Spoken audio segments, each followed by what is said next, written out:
कांटे गया, कोलिबेली गया, हकीम जियास गया, एडविन वेंडी गया, कॉलम हडसन जाने वाला है।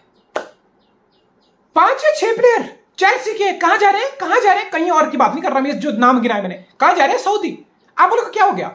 चेल्सी को प्लेयर बेचने हैं, चेल्सी अपना एफएफपी बैलेंस करना चाह रहा है, चेल्सी यूरोपियन फुटबॉल से बाहर हो गया है, यानी कि स्क्वाड लेंथ चेल्सी को घटानी पड़ेगी, और इतना सारा स्क्वाड, इतना सारा प्लेयर शॉपिंग की है, तो अपनी बुक को बैलेंस करना पड़ेगा, बहुत सारे प्लेयर को ऑफलोड करना पड़ेगा, वेज बिल घटाना पड़ेगा, ताकि एफएफपी की मार ना लगे, ताकि बार्सिलोना जैसे हालात पैदा ना हो। तो अच्छी बात है, चेल्सी को तो प्लेयर ऑफलोड करने थे, कौन सी नई बात है? पर आप बोलोगे क्या हो गया फिर सऊदी जा रहे हैं? तो सऊदी वाले तो वैसे प्लेयर खरीद रहे हैं, तो एक प्लेयर खरीदने में डेस्परेट है, दूसरा प्लेयर, एक प्लेयर बेचने में डेस्परेट है चेल्सी, दूसरा सऊदी जो प्लेयर खरीदने में डेस्परेट है यूरोप से। तो आप बोलोगे ठीक है, मैच मेड इन हेवन, इसमें क्या फिशी है, इसमें क्या कुछ डाउटफुल है, इसमें क्या कुछ वो तो षड्यंत्र वाली बू आ रही है, इसमें क्या गलत है? कुछ नहीं है। एक जिसको प्लेयर बेचना है, दूसरा जिसको खरीदना है, ट्रांजैक्शन हो रहा है, सब आराम से हो रहा है। लेकिन इतना आराम से नहीं होता इतना आराम से नहीं होता भाई। ये फुटबॉल की दुनिया है, ये बिल्कुल एक मनी मेकिंग बिजनेस बन गया है। It's nothing less than a business, it's nothing more than a business. Business है, पूरा प्रॉपर बिजनेस है। और इसमें सबसे बड़ा ट्विस्ट है, बिकॉज सऊदी क्या है, सऊदी प्रो लीग क्या है, उनके पास कहां से इतना पैसा आ रहा है? कहां से? तुम्हें लग रहा है अल नसर, जिसका नाम हमने रोनाल्डो से पहले नहीं सुना था, किसी ने नहीं सुना होगा यार, टू बी ऑनेस्ट, दुबई से बाहर किसी ने नहीं सुना होगा। अल हिलाल, अल इतिहाद, अल अहील, आजकल तो ये हो गया भाई ट्रांसफर विंडो। फब्रिजियो रोमानो, वो Chelsea, Barcelona, real Madrid, city United, ये सब आर्सेनल, ये सब तो दिन के एक दो ट्वीट होते हैं, उसके 10 ट्वीट कैसे होते हैं? अल हिलाल, अल इतिहाद, तुम अल हिलाल, इतिहाद, ये सब वो ना कीवर्ड्स डाल के पूरा दिन का ट्रांसफर का निकाल दो। हर बड़े बड़े डेविड ऑर्नेस्टीन से लेके किसी का भी निकालो भाई, तुम्हें दुबई सऊदी यही दिखेगा। समझ रहे हो तुम? तो तुम्हें क्या लगता है कि इनका रिवेन्यू बहुत हो गया? अल नसर, अल इतिहाद बहुत पैसे कमा गई, कोई 700, कोई real Madrid, man city, Barca, United, इनसे ज्यादा ब्रांड बन गई सऊदी की लीग, जो इतने बड़े बड़े प्लेयर को 200 मिलियन का पैकेज दे रही है। नहीं, सस्टेनेबिलिटी मॉडल है ही नहीं, ये अपना पैसा है ही नहीं। सऊदी गवर्नमेंट है जिसका PIF, public investment fund, sovereign wealth fund, जो एक गवर्नमेंट का स्टेट ओन्ड फंड है, नेशनलाइज कर दिया उसने। सऊदी के 4 क्लब को लिटरली नेशनलाइज कर दिया, यानी कि सऊदी के 4 क्लब में 51% मेजोरिटी स्टेक ले ली, टेक ओवर कर दिया। तो बोलोगे सरकार को क्या उंगली है भाई? सरकार क्यों इस बिजनेस में घुसेगी? और ऐसे बिजनेस में जहां पे प्रॉफिट तो दिख ही नहीं रहा, जहां 200 मिलियन प्लेयर को ऑफर दे रहे हो, क्या कितना रेवेन्यू आ जाएगा? मैसी को तुम 1 बिलियन का पैकेज ऑफर कर, 2 साल का तुम्हारा 1 बिलियन वैल्यू मैसेज आने वाला था, नहीं, वो सब फिशी है, वो सब आप दिखाओगे, नहीं, पॉसिबल नहीं है। तो आप बोलोगे गवर्नमेंट का ही पैसा लग रहा है, इसलिए सऊदी के क्लब इतने उछल रहे हैं। बाकी इनकी कैसे कोई क्लब इतना रेवेन्यू जनरेट कर लेगा? इतने बड़े सस्टेनेबल नहीं हो पाएगा ना।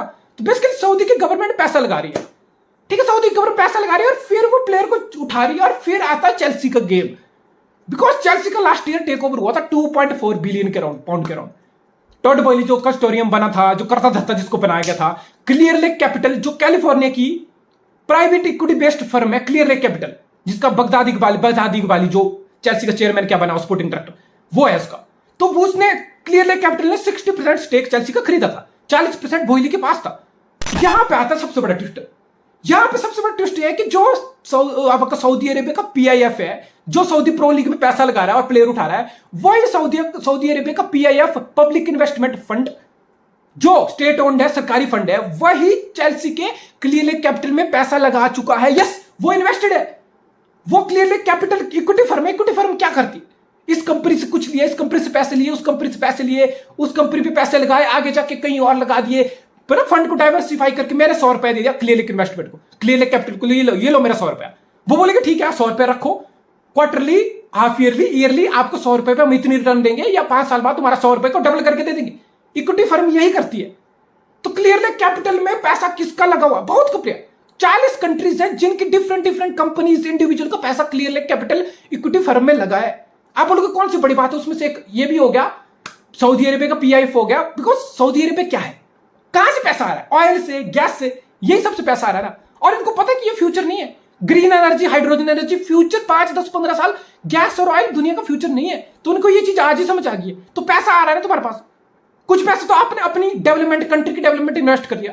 कंट्री से बाहर फॉरेन में भी आप चाहते हो कि आपका पैसा इन्वेस्ट हो, होटल चेन्स में हो, रियल एस्टेट में हो, बॉन्ड्स में लगाया जाए, ब्लू चिप फंड्स में लगाया जाए, वेल्थ फंड में लगाया जाए, कुछ इक्विटी फर्म जैसे ये है क्लियर लेक कैपिटल, तो सऊदी की जो पीआईएफ है उसका पैसा जो सऊदी अरेबिया की प्रो लीग में लगा रही है पीआईएफ पैसा, वही पीआईएफ सऊदी की क्लियर लेक कैपिटल में पैसा इन्वेस्टेड है, पैसा लगाई हुई है। और इतना ही नहीं, यही सऊदी की पीआईएफ जो टॉड बॉयली है उसके बिजनेस में, होटल चेन का बिजनेस है, उसमें भी पीआईएफ सऊदी की पैसा लगाई हुई है, सऊदी की पीआईएफ। तो सऊदी की पीआईएफ चेल्सी में इन्वेस्टेड है, आप मना नहीं कर सकते। डायरेक्टली नहीं बोल रहा मैं, नहीं, आप डायरेक्टली नहीं लिंक निकाल सकते। क्या आप बोलोगे चेल्सी क्या है? चेल्सी कंपनी है जो ब्लू पार्टनर्स लिमिटेड के नाम पे फॉर्म हुई जब लास्ट ईयर टेक ओवर हुआ। ब्लू पार्टनर लिमिटेड में 2 पार्टनर है, Clear Lake Capital 60% stake, Todd Boehly 40% stake. आप बोलोगे ठीक है, डायरेक्ट इनकम तो सऊदी की नहीं लगी है, लेकिन जो ऑनर है जिन्होंने चेल्सी का टेक ओवर किया, क्लियर लेक कैपिटल और बॉयली, उनके जो फंड है, उनका जो बिजनेस है, उसमें पैसा लगा हुआ है पीआईएफ का, सऊदी का।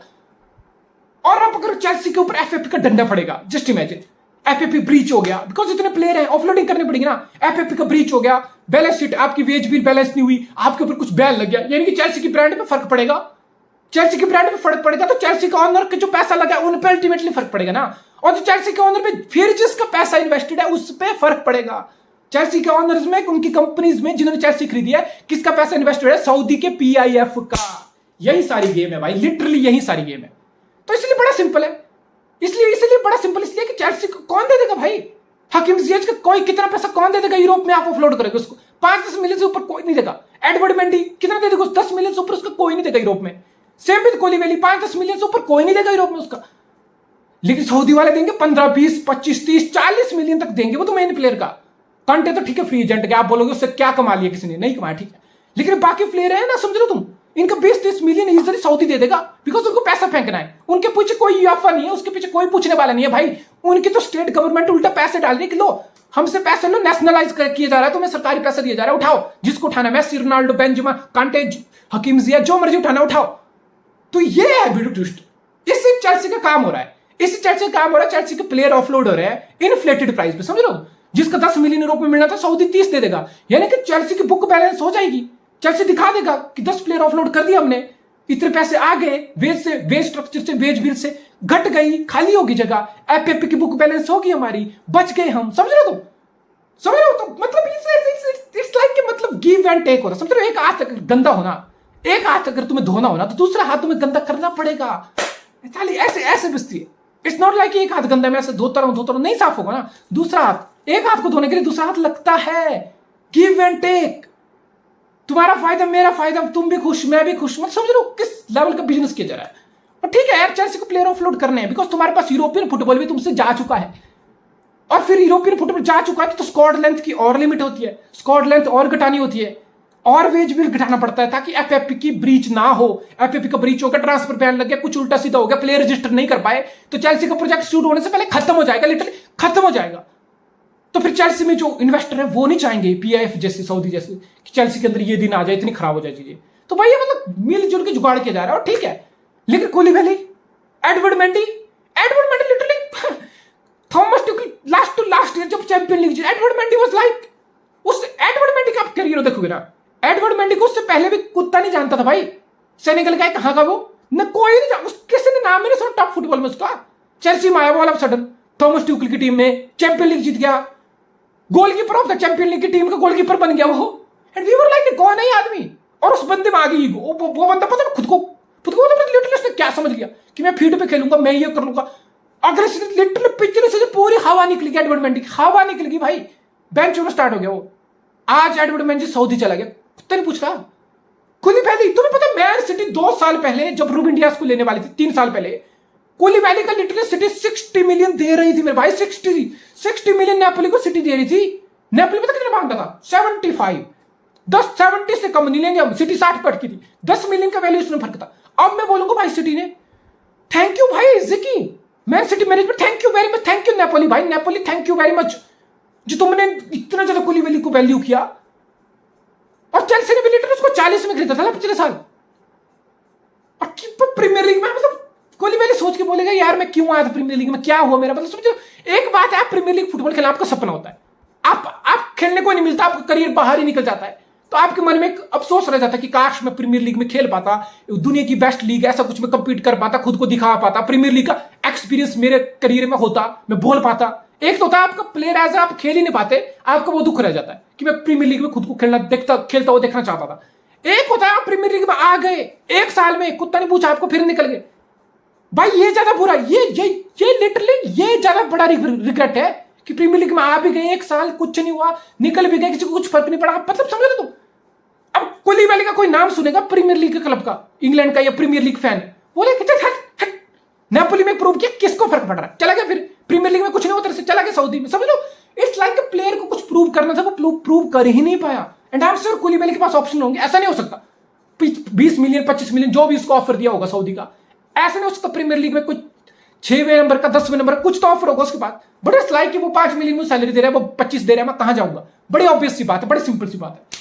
बट चेल्सी को प्लेयर ऑफलोड करने हैं और सऊदी देख रहा है कि हमें प्लेयर चाहिए, और ये बीच में इन्वेस्टमेंट वाला जो ना बीच में लोचा है वो सब दिख रहा है। तो मैं ये नहीं बोल रहा कि, मैं कोई क्लेम नहीं कर रहा कि बहुत वाला गड़बड़ जाल है दोनों के बीच, but you can read between the lines ये क्या हो रहा है और क्यों हो रहा है। I hope you get my point.